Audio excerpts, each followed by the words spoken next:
Do not buy property in the Republic of Cyprus.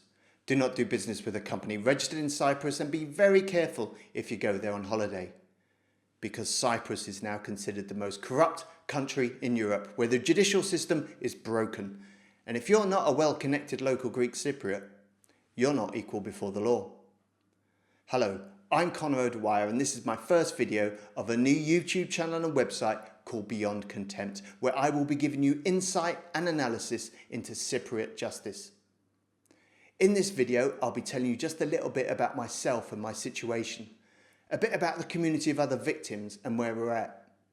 I'll be stating what I hope to achieve with Beyond Contempt. I'll be previewing the videos coming soon and discuss what we can do today to start to fight back. Links to everything I cover are below in the show notes, and there is an audio version available on SoundCloud. It will be up on all the usual podcast platforms and hopefully soon in the iTunes store. So who am I? Well, I'm just one of the many thousands of Brits living a nightmare after buying property in the Republic of Cyprus.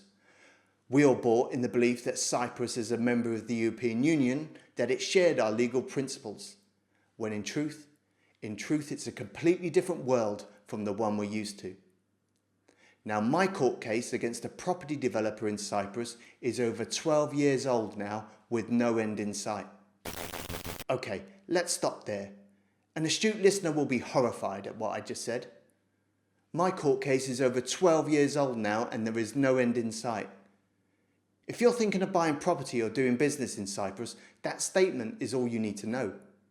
We're not 2 minutes into this video, and you don't need to know anything about me, my property developer, corruption on the island, or how you'll be treated in court against a local. Just know that if you're entering a contract where the governing law and jurisdiction is Cyprus, you could be in for a court case for 13 years minimum. It's much worse now. If your holiday takes a nasty turn, it'll be 13 years before you get justice. And if you're thinking of retiring there, you need to know this. Because you know who does know this? Well, it's every property developer, lawyer, financial advisor, businessman and banker on the island, and it affects the way they treat you after you sign your contract and pay your deposit. Now, I'll be showing you how that affects society, how that affects every interaction, transaction and decision you make. How scammers and criminals now thrive in Cyprus, because the sensible move now would be to give up on litigation altogether. I've been in this too long, and too much was taken from us up front. I was in my 30s, I'm 49 now, and I'll be well into my 50s by the time this is over for me and my family. But it's so bad over there now that you may not live long enough. Your business will certainly not survive. You would have to accept what the criminals do to you now and drop every issue, be it for 10,000 or 200,000. They know this in Cyprus, and they know this in the property shows in the UK. And it's much worse for us foreigners. I'll continue with my story. Okay, here is a summary.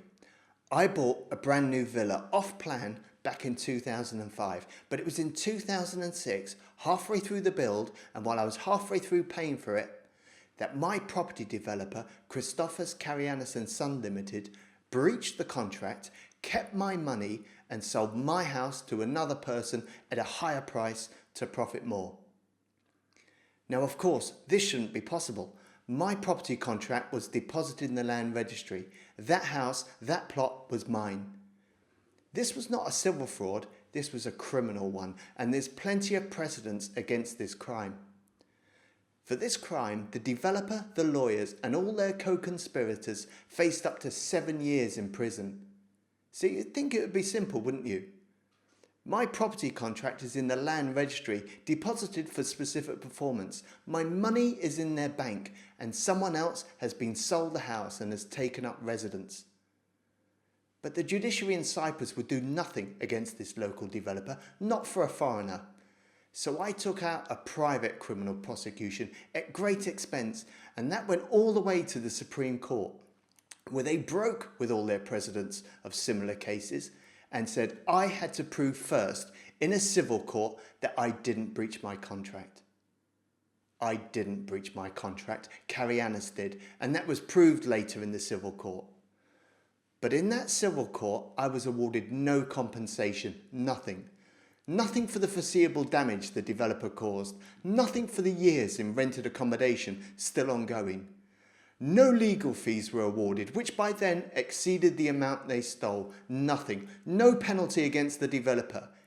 He was merely told to give us our money back, and I was instructed to hand over the house to the unlawful occupant, remove myself from the land registry.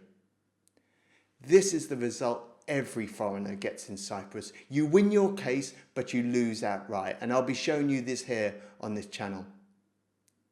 Of course, I'm appealing those damages, and my case is 12.5 years old now with no end in sight, and I'm still in rented accommodation, and no doubt I'm heading towards the European Court of Human Rights. You can't sell the same property twice, not anywhere in Europe, but this simple case would have taken a year in the UK courts. Now there's a lot more to my story. More cases are awaiting appeal, and that's why I'm well placed to tell you about the treatment of foreigners in general and the abuse we suffer.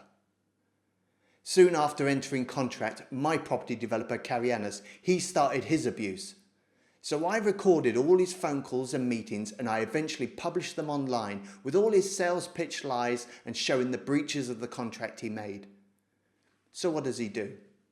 Well, he assaulted me twice. The first assault, back in 2006, was captured on video, but they got away with the crime easy. You see, it was simple for them. The local prosecutor just didn't call me to court, and the case was discontinued in my absence. This wasn't a mistake though, this was a deliberate act by the local prosecutor. That prosecutor had told my lawyer that they were going to adjourn the case, that they are too busy and that I'm not to show up. Then 2 days later, in our absence, they filed for the case to be dismissed. The events are documented in this letter to the Attorney General, who refused to refile the case. Now, can you imagine how I felt? We're in 2007 now. The developer had already sold my house to another, and the police were refusing to investigate that. And now a prosecuting officer does this in the assault case. You know, this was my first indication of how corrupt Cyprus truly was. But now energized, getting off from one assault, Karianos assaulted me again. Just 3 months later, on my next trip, after taking photos of my house, gathering evidence for the civil case, I was attacked by the 2 directors, father and son, and an employee. The beating was so bad, they put me in hospital for 5 days, and it was 6 months till I was back to full health. That assault was harder to walk free from, not only because of the seriousness of the crime, but the attention it brought, and I made sure of that with protests here in the UK. It was hard for them to walk free, but not impossible, not in Cyprus and not against the foreigner. You know, ahead of the assault, the geniuses had actually phoned the police to say, "Come quickly, I was outside the house, and if they get there first, they're going to assault me." The policeman even testified to this in court. They then rammed my hired car in the centre of the village, and in front of dozens of witnesses, the 3 of them attacked me. They still pled not guilty though, which led to a 2-year-long court case. Now for that 10-minute assault, I was under cross-examination for 14 days, over 20 hours of cross-examination for a 10-minute attack, talking about everything from my website, my property contract, my education, everything you could possibly imagine to delay, break me and my finances. I was tortured by the courts, flying back and forth from the UK for months. Every day my case would be the last to be heard, and many times the proceedings would be cancelled altogether. But I continued, mindful that if I didn't, that they would be exonerated in my absence, and mindful that if I can't secure a conviction in the assaults, what hope do I have for the breach of contract for my house? In the end, it was horrendous. The court bias was disgusting. The policeman's testimony of the phone call was dismissed as inconsistent and not credible. That phone call Karianos made, saying they were going to assault me, in the eyes of the judge, just didn't happen. The ramming of my hired car in the centre of a village was then put down to bad luck, the court's words, not mine. And only after that bad luck did Karianos recognise me as the one who was telling his story on the internet. Karianos showed no remorse at all, quite the opposite in fact. "You deserved what you got," was shouted at me by their lawyer, and the judge effectively agreed. by creating a website warning others of this company, exposing their lies, the breaches of their contract, saying how they sold my house twice, by publishing all these recordings of my abuse, including the first assault. By publishing all this, I somehow deserved what I got in Cyprus. Now remember, this company has all my money. They're in control. They won't give it back, and they've put me and my family in rented accommodation, ruined our lives. This company is in charge of the nightmare, but in the eyes of the Cypriot judge, they were the victims on the day because I, as a customer, was speaking out, warning others. The judge said what they were suffering was serious and persistent provocation, and after they spotted me in town, they then suffered a sudden and temporary loss of self-control. For the second time, I guess. The judge misapplied our English case law of how murder can be reduced to manslaughter and used this case law to excuse this second assault by a sudden and temporary loss of self-control, that they were provoked, that they lost their minds in the moment. And that case law was misused first to reduce the sentence and then misused again to suspend it entirely, another legal error. It's an abomination of law. You cannot keep assaulting someone in premeditated attacks because they expose your company's dealings. Listen, don't get sold on the fake news that the Cypriot legal system is heavily based on English common law. Those precedents don't apply to us over there. It's based on bigotry, bias, corruption, and just the hatred of anyone not Greek Cypriot. After 2 years and over 40 hearing dates showing no remorse at all, the thugs walked free, laughing with a suspended sentence. And again, this was upheld years later at the Supreme Court. This is sanctioned from the top down. They don't give a damn about us, and they will never punish one of their own property developers, no matter what he does to a foreigner. They never have, and that signal is clear, and it puts the expat community off from speaking out and seeking justice through the courts. I heard that a custodial sentence would have been unfair to their families. To hell with mine, I guess. I spent months away from my family to secure that conviction for the state. Months. In the next 2 videos, I'll be giving you insight into that case and the judge. I'll be telling you what really went on, how the press was shut out from the courtroom, and how the transcripts weren't even produced for the appeal. So on to the civil case for that assault. And as the saying goes, history repeats itself, first as a tragedy and second as a farce. And although they were found guilty of these assaults in the criminal case, when it came to the civil suit, I got virtually nothing in compensation. Nothing has been paid to me to this day, 10 years later. For damages of that assault, the directors of this company weren't even fined my expenses for attending court or the tens of thousands of pounds in legal fees. Nothing reimbursed to me, not even the receipt of the car they rammed, the cameras they broke, was ever paid back. So like the property case, the damages for that assault are being appealed. And although the case was a decade ago now, the issue is still live. That's why I'm telling you now, and that's why I'm never giving up, and I never will. You will be shocked what happened to me in court, and it happens to every foreigner over there daily. The courts are vicious. The xenophobia and bigotry is overpowering, and it's designed that way. This is not a bug, this is a feature. The re-victimization of foreigners is designed to have a chilling effect on the populace. Don't even try to take a local to court. It will be 13 years of hell and you won't get anywhere. That's the message they want out. Just read the comments on any Cyprus Mail article on crime.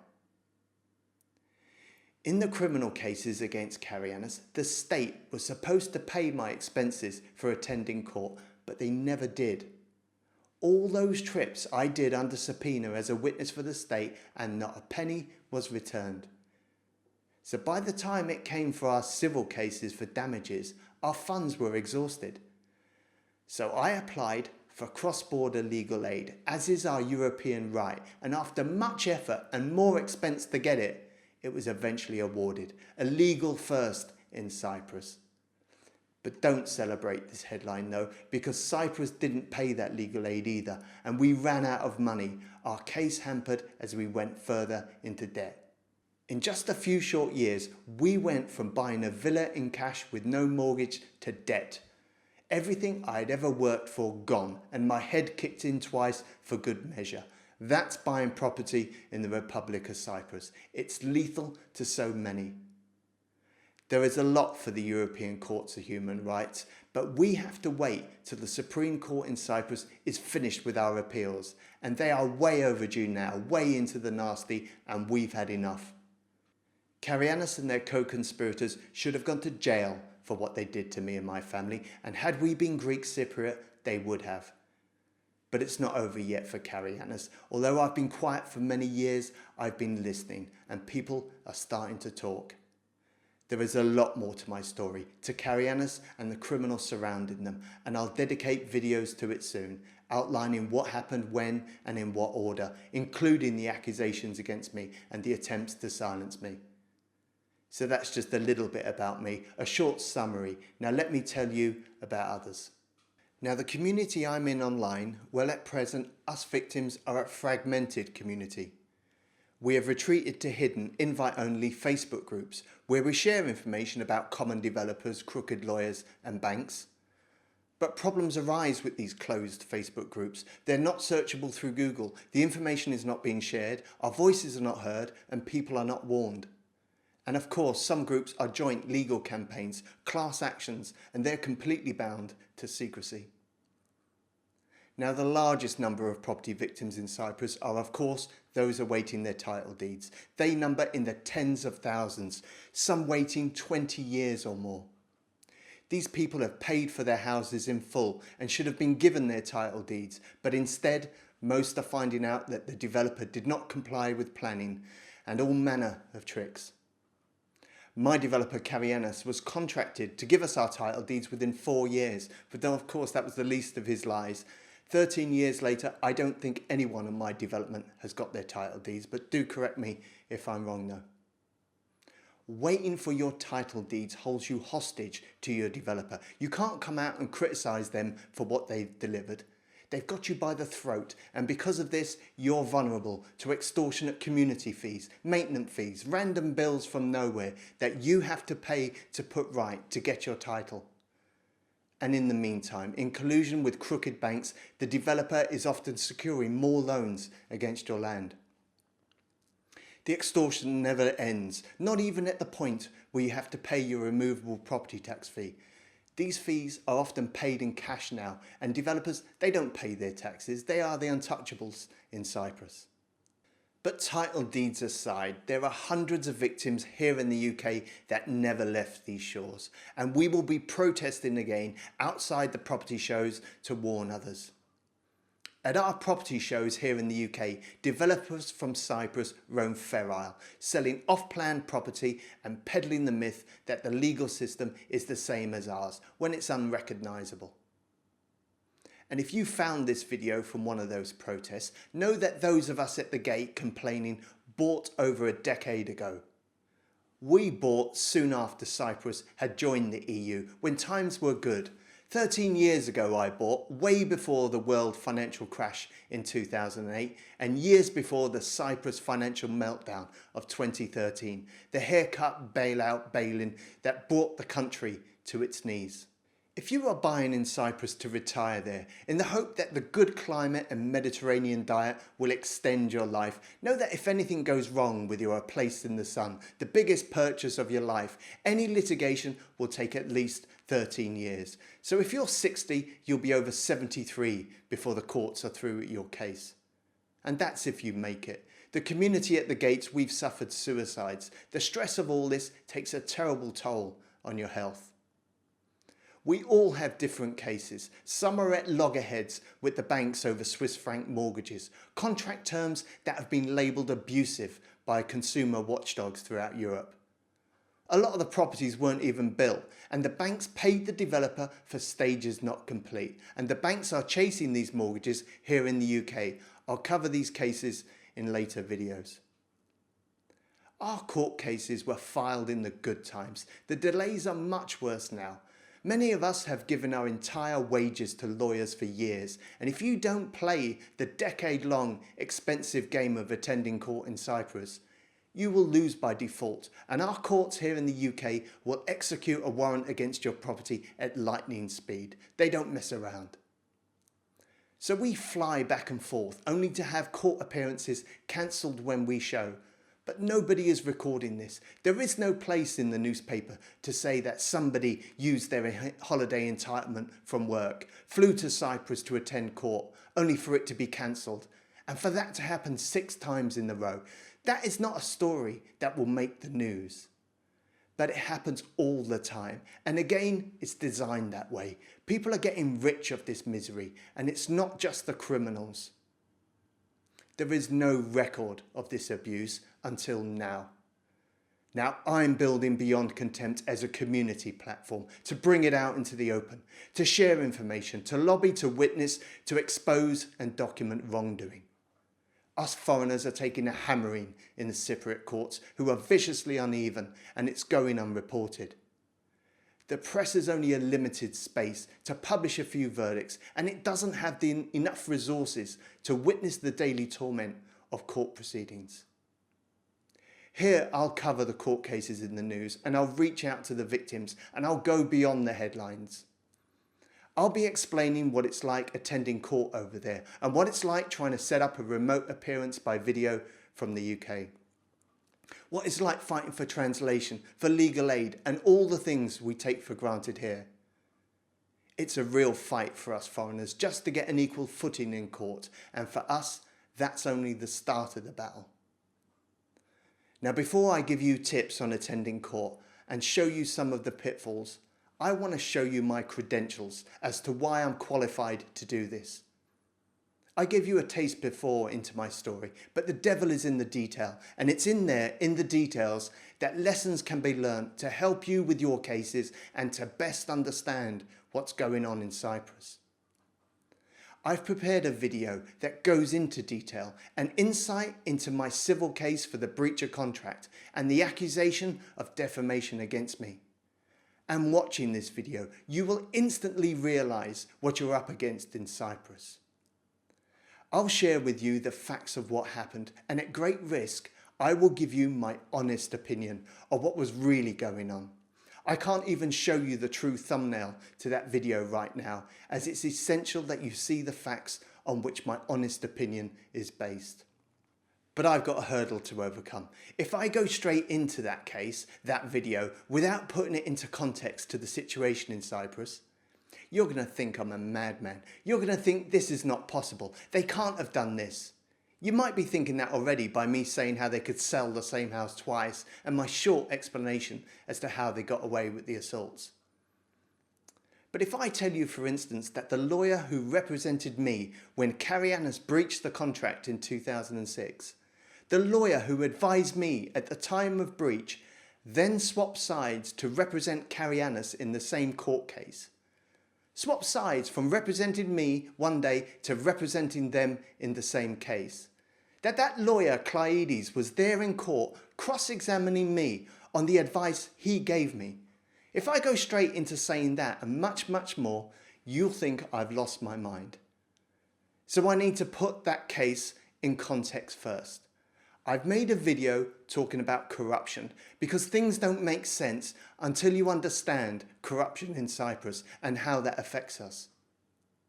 Corruption is rife in Cypriot society. These are not my words, these are the words of the Justice Minister. And in December, he said in a conference that the levels of corruption in Cyprus are now unfathomable. Unfathomable, he said. Published the same month was an EU report where Cyprus now tops the corruption index in many areas, and 93% of those polled said that corruption is part of the country's business culture. That's the worst in Europe. And what better, bigger business is there than real estate? And it's us foreigners who are the biggest victims of this corruption. So I'll be talking about corruption in that video, the different types, including the system of favours that prevents lawyers from suing each other and prevents prosecutors from pursuing your criminal cases. Corruption. Also, for context, before we talk about the property cases, assaults, medical malpractice and financial crime, it's important to know your place in Cypriot society. You're not a wealthy, well-connected local Greek Cypriot. You're not equal before the law, and I've done a video exposing this. It's an important watch. It's actually what makes us vulnerable to the corruption. It's the justification in the mind of the perpetrators at all levels of the criminal justice system. You need to know your place in Cypriot society. That's video 4. Video 3 covers court stenography and court transcripts. That sounds mundane, doesn't it? But it's one of the most important videos in this series. Watch how easy it is for your opponent to be exonerated. See why Cyprus is now so corrupt, how they can be so brazen, and how your simple slam dunk case is now a decade-long debacle. All explained in video 3, court stenography and court transcripts, a very important video. Video 2 I'm releasing today explains how the press is shut out of the courtroom. The judiciary in Cyprus makes it impossible for journalists to cover your cases, no matter how badly you've been treated. And once they've shut out the press, in that darkness, all your other human rights fall in quick succession.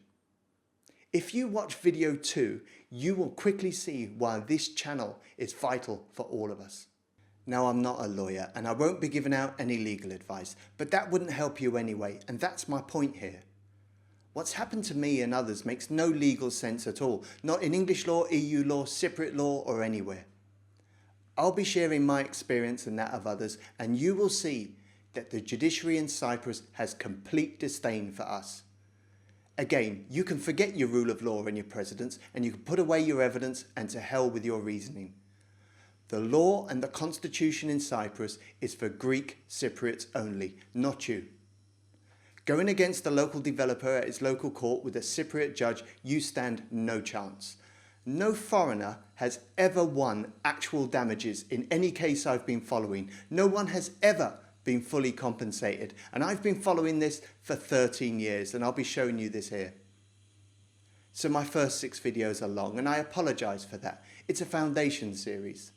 In the future, I'll break the issues down into small parts, short, off-the-cuff videos, and I'll be live streaming in the evenings in a relaxed fashion, updating you to the reaction and pushback from Cyprus. I'll give you a front row seat to my appeals and the European courts as I expose the criminals in Cyprus. And I invite you to get involved and make contact. That's what we can do today to start to fight back. Let me hear your comments. Give a shout out to your own cases, and let's now come out from the underground groups. Don't just leave a comment there where no one can see. You're going to have to be brave. It's just not working staying quiet. Please share these videos. Leave a comment on YouTube, on Facebook, or on Twitter using the hashtags Cyprus and BeyondContempt. Some Twitter accounts automatically retweet anything with the hashtag Cyprus. Just give it a try. If you like these videos, do give them a thumbs up, click on the subscribe button and hit that little bell icon on YouTube. That will give you a notification of when a new video is up, and that's going to be vital because you may have to be quick. There's going to be pushback to these videos, to this channel, and to what I've got to say. There will be takedown notices, I'm sure, but I'm ready with contingencies. Already you can view my videos on all these platforms and download them direct from my website, and I'll host the videos myself if I have to. I will be naming names, not only lawyers, property developers, estate agents and officials, but also judges. Some very bad people are doing bad things, and it's only when we share our experience that we can piece together what's going on. If you're a victim of Cypriot justice, you've been ripped off, or you have inside knowledge of corruption or criminal activity, please send me a message, anonymously if you like. Go to the contact page on BeyondContempt.com, and there you will find instructions of how to contact me securely and anonymously, completely safe, just by adding a simple app to your phone. Cyprus doesn't have a specific law to shield whistleblowers from retaliation. That's the way the government likes it, another reason why they're #1 for corruption in Europe. If you're a person of privileged access, maybe you're working in the land registry or worked for an estate agent or a developer and you're uncomfortable with what's going on, why not send me an anonymous tip and I'll do everything I can to name these individuals and bring these criminals down. Because remember, although it's us foreigners that are the biggest victims of corruption, we're not the only ones. I'll end on this. Take my developer for example. Karianas are a scourge on Cypriot society. They not only stole from us and assaulted me twice, but they steal from their own community. These are not local heroes, folks. They were stealing from the estate agents who promoted them. They actually admitted this in court. They admitted they were paying the agency staff cash under the table instead of the full commission to the estate agencies. Recently, they've been sued by workers and suppliers, and they themselves weren't paying in cash now. And they were shamed in the national press for not paying their tax. But it went further than the non-payment reported. This case shows they were submitted incorrect and incomplete tax returns. And worse, they were claiming back VAT they weren't owed. Taking money they weren't owed. It's not just us. They've been depriving their own community of significant amounts of money, a community suffering under austerity. My developers are criminals. They are thugs and thieves and have been found guilty on many occasions, but they go completely unpunished in that corrupt country. I wonder why. And you're not supposed to know any of this. In the last attempt to bully and silence me, I was ordered by a judge in 2012 to take my website down, not tell anyone of the breach of contract or the assaults. But I never did. I never removed my websites and no serious attempt was ever made against them. Just these threats from their corrupt lawyer Cleides screaming contempt of court and committal to prison. But you see, it was a wretched ruling from a judge who refused to recuse himself. Our case had fallen into the lap of a judge that had shown obvious favour to Karianas years before in another case against me. We knew we wouldn't get a fair hearing with this judge and that something was very wrong from the outset. So we asked him to recuse himself and he refused. He wouldn't step aside from this, our main case, with all our money at stake. But I know what really went on in this case, and I'll tell you what happened, and you will see that this court judgment was just another cowardly, thuggish attempt from corrupt Cyprus to bully us and bring us to our knees, and it will never work for them. I'll never be silenced, not by violence or crooked court order, and I'll take them to the European courts when they're finally finished with us in Cyprus. I'll tell you what happened as I cover this case in detail in video 6, but know this for now. Just know that in that court case, I was fined a national record for defamation of €50,000 for merely calling these proven liars, liars on my website. And not only was their claim utter nonsense, and I'll show you that, but the company showed no damages as they refused to bring their financial accounts to court. That sum of €50,000 was just pulled out of thin air, and in contrast, we brought every receipt for our damages to court and were awarded nothing. On top of that record-breaking fine for defamation, I was also fined €10,000 for the use of a word, for calling the company Karianas instead of Karianas on a page on my website. I used that derogatory name as a customer against this company only after my second assault, after I'd been hospitalised, after the fraud of reselling our house had already been exposed. I called them a name online after all they had done to us, and I was fined more for using that name than I received in damages for the fraud and assaults. Think about that. That's what you're up against there in Cyprus. That's what you're worth over there. That's how far they'll go to protect their own and bully us. As I prepare for my appeals, I'll show you what really went on in the lower courts, and I'll expose criminals preying on foreigners and highlight the issues facing us all. I'm in contempt of court for not taking my websites down, but I'm moving beyond that. This is Beyond Contempt.